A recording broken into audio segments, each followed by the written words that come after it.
I hate it. I hate it so much. I hate WCW 2000 so much. I'm John Ritland, and this is a retro review of the WCW Nitro episode, The Reboot, the infamous Reboot episode from 4/10/2000, where Eric Bischoff and Vince Russo united forces, and it was a Millionaires Club versus a New Blood, and fucking Christ, this thing was the biggest clusterfuck that WCW had done since, I would say, the Alliance to End Hulkamania. And then before that, the Black Scorpion, and then the Monster Truck Rally. WCW had done a lot of bullshit and done a whole lot of good shit by this point, but my god, WCW was out of control by this point. If you're unfamiliar with the Reboot episode, this is as much as I can remember from piecing it together from podcasts and just from, articles. Vince Russo had gone to WCW's head of creative, and then after a number of months, they had sent him home. He decided, I didn't want to do that, and they were going to make him part of a committee because they weren't happy with the ratings not going like skyrocketing back up. And so they decided to make it part of a committee. Well, Kevin Sullivan took over because then I guess they sent Russo home. Eric Bischoff had been sent home September 10th, 1999. And because of, I believe, a few other things, but mainly Benoit, Saturn, Malenko, and Guerrero leaving and going to WWE right after Sold Out 2000, Bischoff basically got called and got asked to come back. And he wasn't in the same role, but basically he was brought back as an on-air personality. And this was their way of resetting everything, because WCW at this point had spiraled out of control, completely out of control. They were bleeding money like crazy. They were absolutely just gutted for talent, and they had plenty of good talent, but they also had Nitro that was back to 2 hours. It was no longer 3 hours, thank God. Even though they got some times where they were allowed to go to 2.5 hours, like this episode, because it was an hour and 43 minutes, and my God, it took forever. It felt like it took forever for this thing to get going. There was so much talking, like I'm doing now, but at least with a review, you're supposed to hear a lot of talking. I'm just trying to lay a little bit of groundwork and give you a little bit of background here. WCW was dead by this point. It was absolutely dead. And unfortunately, it would only get worse. So how was this episode? Well, if you can't tell, I hated it. It was a train wreck. And Tony Schiavone even referenced that at one point. And I'm going to get to that line. But WCW did this reboot 6 days before a pay-per-view. Spring Stampede 2000, which I will be also retro reviewing. And I'm going to retro review the Thunder episode where David Arquette won the World Heavyweight Championship. So I hope you guys tune in for that, because I'm going to really go off. Not on Arquette, but just on the whole idea. So I hated the generic set that WCW had. It was absolutely terrible. It made it look... I liked the unique sets that they had and the big open-air arenas, but by this point, they couldn't draw an audience without papering it. The pyro... They had pyro above the ring while the roster was in the ring, or at least the New Blood was. And pyro rained down on a full ring of talents. You could see people leaping out of the way. So Schiavone, Scott Hudson, and sadly for a bit, Mark Madden were on commentary. So you had Schiavone and Scott Hudson on commentary. And then Jeff Jarrett, is out. He comes out there, and it's not the chosen one music. It's all generic music. And he calls out everybody. This is when they were doing straight shooting. So much shooting that even Ronda Rousey couldn't deny that it all happened. Says the good old boys, talking about the people in the back, not the powers that be, because that was Russo, but the people in charge. Because this was during the time where the AOL Time Warner takeover was happening, and it would take a year for the merger to occur. And that would happen early or mid-January of 2001, and WCW would be off the air by the end of March 2001. And called everybody slap nuts, did all this stuff, introduces Vince Russo, and everybody's in the goddamn ring that's supposed to represent the New Blood. People like Brian Knobbs, Vincent, and Van Hammer. Van Hammer, who had been around for 10 goddamn years. And nothing against Van Hammer, but it's not like a lot of these talents they were New Blood because they hadn't been given opportunities, or something like that. For Brian Knobbs, who by this point was absolutely beat to shit. Vincent, who was never really all that good of a worker. This is a terrible idea from the very beginning. It was absolutely goddamn atrocious. I'm not even really going to focus on the matches after this, but this segment took about 20 minutes. 20 minutes of a 2 hour and 15 minute show. Something like that. It's like, Raw. It's like Raw today. The sad thing is even though they were trying to do the shooting, they were trying to make it real. They were doing this whole thing where they were going to strip the championships. He earned this as Russo. It's a shoot, bro. He calls out everybody. He calls out the good old boys. He calls out Vince McMahon. And he earned this as a news blood. Says it's all about you guys. Mentions the radicals. Inflated egos are over. It's your guys' opportunity. Seize the opportunity. Vince Russo didn't give a shit about pushing young talent. And if he did, he went about the wrong goddamn way. The only way his ideas ever worked is if the talented Vince McMahon, as much shit as I give Vince McMahon now, took ideas that were completely out there and turned them into something that was presentable. So basically, it's like what Vince did with a lot of Heyman stuff in ECW, from ECW to the Attitude Era, in WWE. Except Heyman was pretty much a creative genius. He just wasn't good with budgeting a show. But enough about dumping on ECW. At least ECW actually served a purpose. Russo's booking never did. Oh no, here's Bischoff. What's going to happen? They join forces, pretends to be shocked. This partnership did not last long. By Bash at the Beach 2000, a mere 3.5 months later, that was over, and Bischoff had decided to leave. So, one quotable line that actually makes me laugh. Vince Russo, is standing there, and Bischoff says, Vince Russo and I have more in common than anybody knows. I can't imagine how much Bischoff would have to look back on that and think, my God, why did I say that? Because you can give Bischoff a lot of shit, but he did present some good ideas and took some good ideas and actually made WCW successful. I do want to say one little thing, though. With Russo, when he came in, the ratings got a little bit better. They weren't going to get much worse in WCW, at least by that point. But the shows were also goddamn train wrecks because they were formatted horribly. Everything was just car crash television. And eventually it got to where the fans were like, okay, we don't understand what the fuck's going on. So segments were either here or here or here, and nothing was consistent. The tone was all over the place. And Bischoff calls out Hall, Nash, Sting, DDP, Sid, Hogan, and Flair is mentioned. Hogan and Flair backstage. Well, Flair didn't get there yet, and Hogan didn't get there for a bit. And here they are. He runs them all down. He says about, Hall wasn't there, but Nash wasn't there either because Nash actually had to show up a little bit later on crutches. He says about Sting, oh, you're not on a movie set? Oh, DDP, the 7 people at the trailer park wouldn't, want your autograph. Why don't you go there? And said, he mentioned Sid a little bit later. Says to Luger, you don't have a golf tournament to go to? Russo calls Flair a piece of shit because we were going to start with the Flair-Russo angle. All titles are stripped. It's a brand new playing field. And then they had a mini world title tournament of 4 people to face Jeff Jarrett because Jeff Jarrett's the chosen one. And Bischoff wants all the titles. Well, Sid's the world champion. And Sid says, well, Bischoff, if you wanted, come and get it. And Sid actually sounded coherent on this promo. And Sid's really good. Don't get me wrong. When Sid was on, he was really good. But some of his promos didn't make sense. But Bischoff's like, okay. He says, oh, you want to lay me out? You want to do this or whatever? Because I'll get back up and then you're going to be fired. You're going to be unemployed. You don't want to be unemployed. And he says, what's the matter, Sid? Can't find your scissors? Referencing the Arn Anderson Sid Vicious scissoring incident. Wait. The incident where there was scissoring involved with, there were scissors, there was stabbing involved with these guys. It was bad. It was on a European tour. Arn Anderson, Sid Vicious scissoring incident sounds even better though. I'm going to roll with that. So, he takes a world title. And then the announcers kill time. And then we get Sting telling Hogan, hey, Bischoff's mocking him. Bischoff's, looking out to do all this stuff and he's looking to replace you.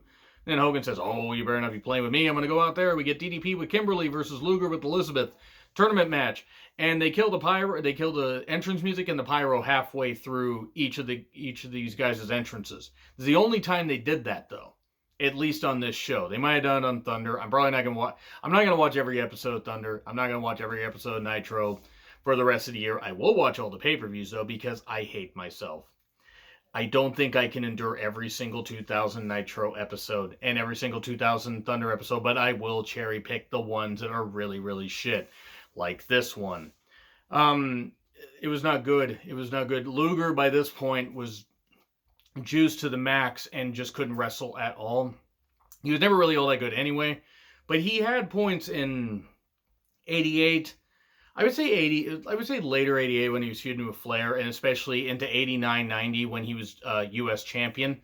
That was really working for him. And actually, he was champion again at Starrcade 90 when he beat Hansen and held it until he won the world title from Barry Windham, and then the U.S. title was taken away from him.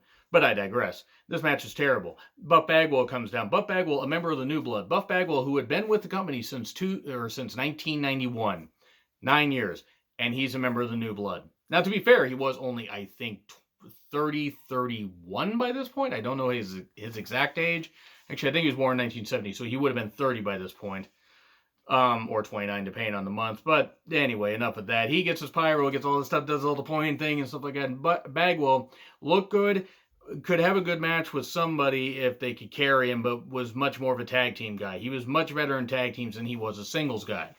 And he first hits on Kimberly. That distracts DDP. Then he hits on Elizabeth. To be fair, hitting on Miss Elizabeth, can't blame him. Liz, even at this point, with only a few years left until she sadly passed away, still fucking gorgeous. She got better with age. I know she was only in her early 40s when she passed away, but I'm just saying, you take a look at how she was in 1990 WWE, and you take a look at her now, she's like, fucking hell, she got hotter with age. Just sad what happened to her. And in the end, ref bump, distraction, and then Diamond Cutter for 3. So Luger got pinned. Cool, whatever. Hogan is looking for Bischoff. And then we have Tank Abbott walking out. He's calling out Goldberg and says, I'm going to beat up every single person. Goldberg was injured, by the way, because Goldberg decided, I'll put my arm through window. And he did that, because Goldberg was a really good athlete, but was not very intelligent, thinking that he was invincible. He could just bash everything and it didn't work. Of course, people were saying, oh, that hurt WCW. Goldberg could have not gotten injured, and that wouldn't have mattered at that point, because WCW, by late 99, was dead, and by this point was even somehow more dead. I want to say that the reboot concept actually was not the worst idea in the world. It was how it was implemented, because it was implemented terribly. There was no concept. There was no synergy among how to book this properly, who to focus on, because you can't just throw all that talent out there. You can't just say, hey, it's going to be these veterans against all these new guys, when a lot of these new guys are old guys. Phase some people out and focus in on a core group, and then it works. But it didn't work because they threw everybody out there. They had to have everybody on the show. They did have a lot of people under contract, even though they were gutted because, in a couple of years they had lost Jericho, they had lost Giant, who became Big Show, Guerrero, Malenko, Saturn, Benoit. They had lost a bunch of other people, and they it was a bad idea. It was a badly implemented idea that could have worked, but ultimately didn't work. So Tank Abbott again calls out Goldberg. Goldberg's injured. I don't think he would return till, I want to say Slamboree. Or it was either Slamboree or just after. He'd face Tank Abbott. Tank Abbott, who was not really a very good wrestler, but by God, he was a hell of a fighter, or at least a hell of a puncher. And then what does he do? He says he's going to beat up people. And he beats up and strips Mark Madden. This is the only good part of the show, because Mark Madden, I don't care if people want to say that Mark Madden, he's just playing a character because he's a shock jock host. He's a wannabe Howard Stern. He is not even as good as Howard Stern was on his worst day. And I know Howard Stern's not dead. It's just, he doesn't do the shock jock radio anymore. Any shock jock radio host was better than what Mark Madden was. Madden's a piece of shit. He's, this boisterous personality, despite not having a goddamn personality at all. He's just a goddamn asshole. And he was easily the worst announcer WCW ever had. One of the worst announcers ever, but one of the worst commentators ever. There's playing a heel, and then there's what Mark Madden was. And he's pretty much bottom of the barrel bullshit right there. I thought the commentators on Heroes of Wrestling were bad.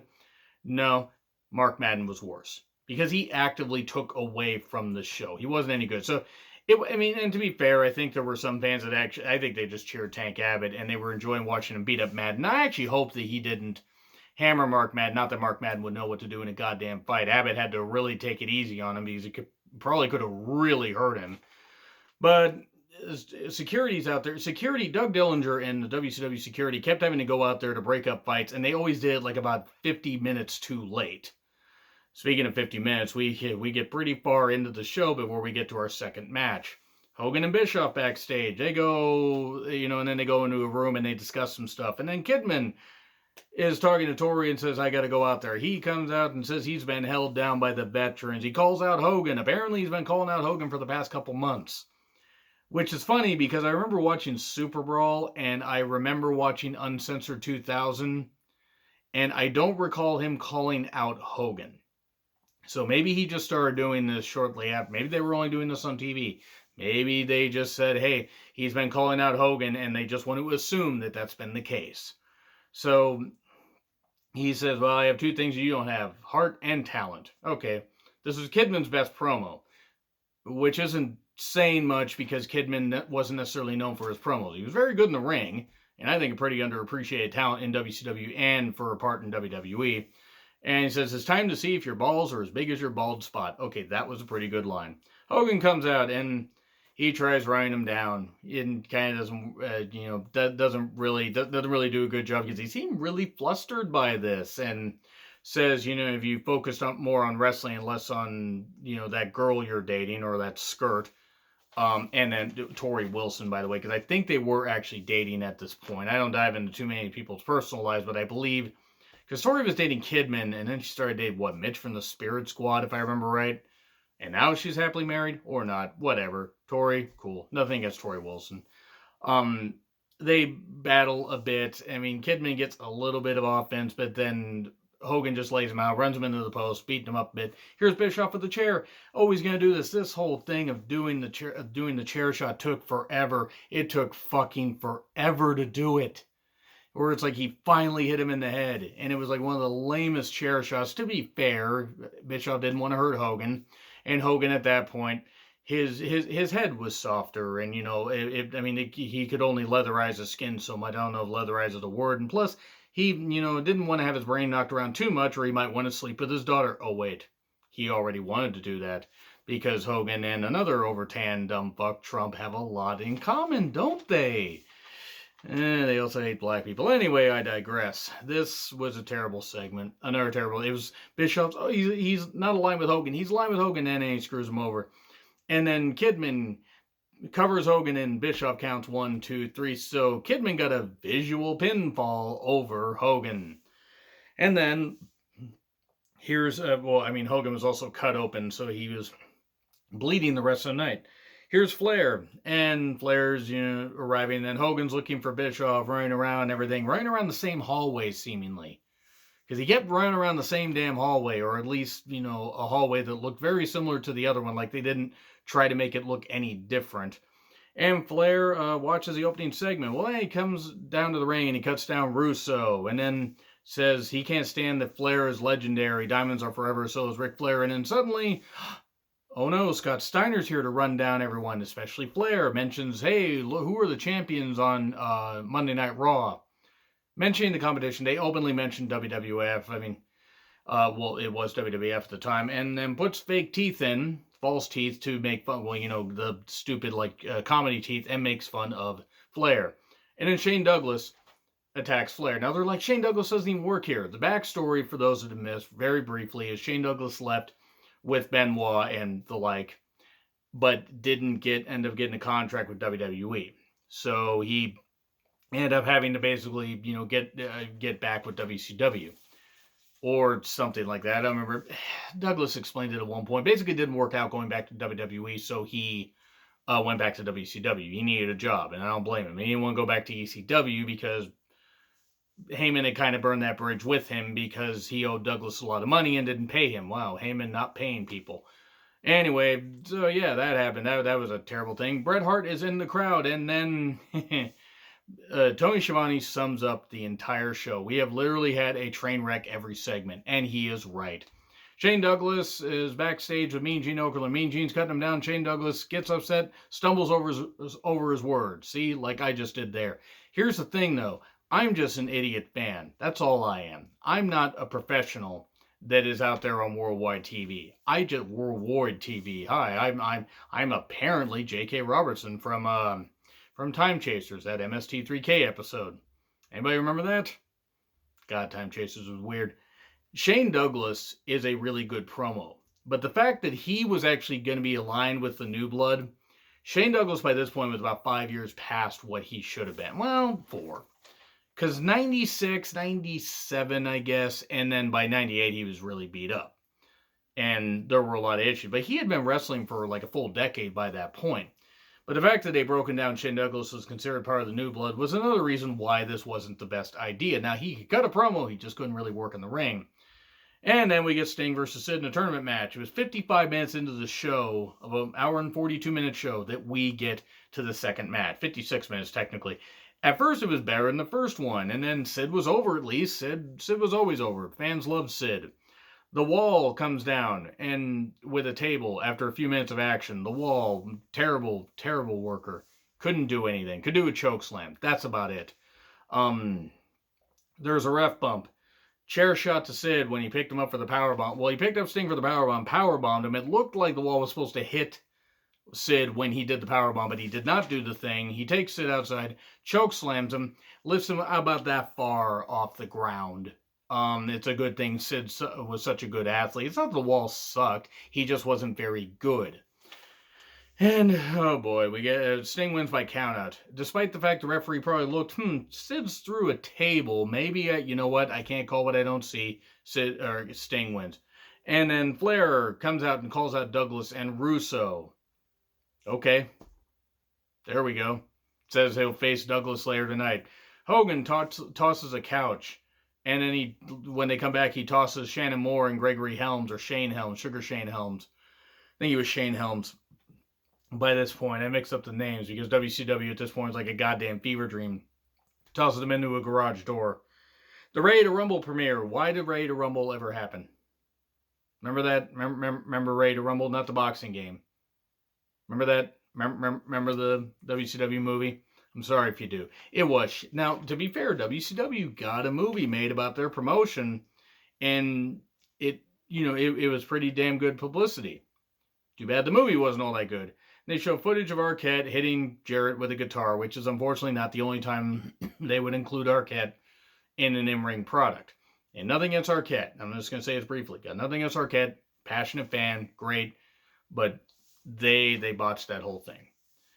And then we get Hennig versus Jeff Jarrett. The backstory here is Curt Hennig wanted a shot, because he said to Russo, he says, I helped you out a whole lot before you got sent home. I'd like to help you out again, so why don't I get something for that? And said, okay, face Jeff Jarrett, the chosen one, and if you do that, if you beat him, you get to take his spot in, the main event of the Spring Stampede. Okay, cool. The match didn't really get going much before Sean Stasiak, the former Meat, shows up. Their ref bump, and he distracts Hennig. There's a ref bump, and then he attacks Hennig with this weird move. It looked like he was trying to go at first for like maybe a fireman's carry, and maybe hit like a Death Valley driver or something. I don't know what Stasiak was doing. And Stasiak wasn't a bad worker. I don't know what the fuck this was. It was not good though. He literally he just kind of spun him around. It was like a weird airplane spin, but he dropped, and Hennig just hit his back really hard. It was a bad move. It was a really bad move. And and I mean, boy, it's like, watch it. It was really, Hennig was hurt. I don't think he was just selling his back. I think he was legit hurt. Soon after, stroke for 3. Hogan is looking in the skyboxes for Bischoff. And then Sting says, he's worked in WCW since 1988, and he is loyalty. Shane Douglas versus Ric Flair, it was a brawl. That's all it was. It was just a goddamn brawl. And then Russo shows up, hits Flair with a bat, and then hands it to Douglas, and they beat him down, and he does the crotch chop thing because Vince Russo was a goddamn idiot. Vince Russo, check out what I gotta say about Vince Russo in my Dark Side of the Ring Brawl for All episode, or Brawl for All review that I did. If you really want to know what I think about Russo, because I don't have enough time in this goddamn review to cover this and still cover everything. But he's a goddamn idiot, and he never should have been in wrestling. Or at least he should have never been allowed in WCW, because WCW may have not been salvageable by this point, but he didn't make it any better. And the AOL Time Warner merger made it worse. Oh, so here's Kevin Nash. Kevin Nash is talking about Scott Hall. Says Scott Hall is clean and he should be brought back, even though he wasn't going to be brought back. His last match was the Super Brawl 2000, or at least his last pay-per-view match in WCW. And he saved Russo from being decapitated by Shawn Michaels. Says to Bischoff, if it wasn't for Hall and Nash, he'd still be eating Vern Gagne coffee. Bit mean, especially since the AWA shut down in 1991. Well, I think late, sometime in 1990 was their last show. And they officially closed down in 91. Like, their last big show was Super Clash 90, or Super Clash 4, if you want to call it a big show. Couldn't have been as bad as Super Clash 3. Oh dear. So, anyway, suddenly, Mike Awesome appears. He's the former ECW champion. Oh, wait, he's the current ECW champion. He hadn't dropped the title before going to WCW. Apparently, Heyman owed him a lot of money. Once again, Heyman not paying a lot of people. And Awesome's like, okay, I'm going to show up and just be there. And he didn't bring the belt with him. He would later go back to an ECW house show and drop it to Taz, who was a former ECW wrestler in WWE. But it was WWE versus WCW for the ECW Championship. Now, if that isn't a goddamn fever dream and an encapsulation of how crazy the Monday Night Wars would be, I don't know what is. Mike Awesome lays him out, does not cut a very good promo, and Mike Awesome's a hell of a worker. Terrible what happened to him, terrible how he passed away. That promo wasn't good. He also wasn't holding the mic up to himself very good. And then Hogan is in a limo with the door open while a camera's shooting him. Hogan should know the camera's there, but on the phone with his attorney, or saying, get on the phone with my attorney or something. He was yelling on the phone and said that he's going to get Kidman. And as far as, and I wrote this down, as far as Bischoff goes, I'm going to eat his ass. Well, Hogan, I didn't know you had the human centipede concept before that. I didn't know you were so anal about your work. I'm not kink shaming here, but if you're going to toss this out, please don't talk about it on cable TV. Whew, he really was the right gay guy for the job. That was an outtake, by the way, from SmackDown. When they were taping SmackDown, and he just lost his promo and was talking to Vince and actually said that. You would have to probably look up Hogan, right gay guy for the job promo to see the footage, the dark match footage, or the unaired footage, but it actually happened and it was terrible. So anyway, this isn't going to take much longer, guys, because, the White Hummer from last summer sounds like a really bad Blumhouse movie. The White Hummer that kept running into people, and apparently, I guess it was supposed to be Sid Vicious that drove it, or whoever the fuck it was, and then it disappeared for a while. It came back. Who was it? Bischoff and Kidman are driving it. Oh my god, pretends to be shocked. And then they spray paint Hogan while he's on a stretcher. NB, New Blood. This storyline was atrocious.